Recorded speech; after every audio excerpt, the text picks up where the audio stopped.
One of the crucial things to understand when we talk about science is these terms, laws and theories. And so we're going to start with talking about laws. We've seen these in chapter 2, and we're seeing them again here in chapter 9. And you'll see laws and theories in physics. They show up all over science. And so you just want to kind of know some of the basic trends as we look at them. There's some definitions over here. We'll start with the laws up here on top. So a law is a statement based on repeated experiments or observations that describes or predicts a range of phenomena. And I would say another way to phrase that is basically what nature does. So mathematically, there's usually some numbers you can put on these. For example, in chapter 2, we learned about the law of conservation of mass. If I take 5 grams of some substance A and I react it with 5 grams of some substance B, I know that the masses are going to have to add up exactly, and I conserve the mass when I go to make a product. So that is what nature does. You can test that over and over again. With gases, we have the same thing. We can talk about what nature does, and we can look at different relationships between, say, pressure and volume, or volume and temperature.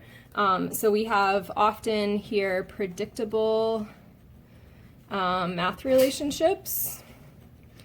And those predictable math relationships show up as equations. And so we have a lot of those when we talk about our gas properties. So once we've collected a lot of data and have a lot of laws, then scientists will try to capture why do these numbers work? And that's where we get a scientific theory. It's not just someone's opinion, it's not that kind of theory, but this is going to be the why, or the explaining nature and explaining the laws. So laws are fixed in stone. They rarely ever change. Theories are explanations, and explanations are harder, right? In any class, the explanations are a little bit harder. It's easier to just state the observation than it is to explain why. So with the law of conservation of mass, the explanation of why the mass doesn't go away is that we have these indivisible atoms, and you can't create or destroy those atoms, and you get these ratios. Now, some of Dalton's atomic theory had to be changed over time, and so explanations, as you get more data, you get better instruments, you often have to change your explanations. And so these, for example, the top 2 had to be modified over time. So we see mass is conserved, and here's why.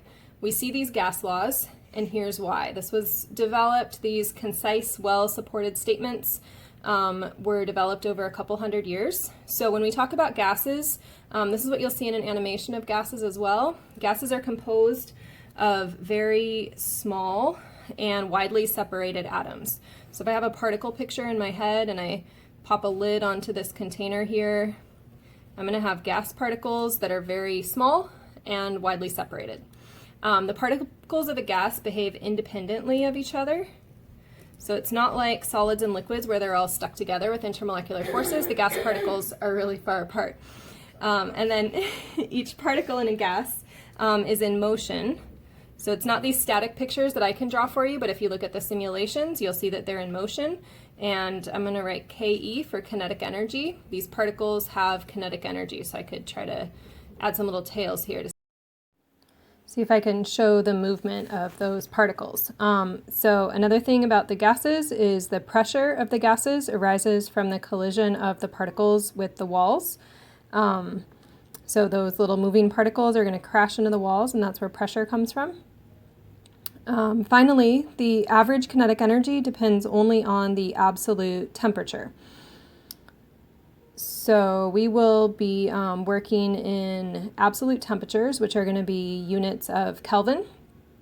That keeps us from having any negative temperatures, so absolute 0 will always be the lowest we can go, and our numbers will be positive.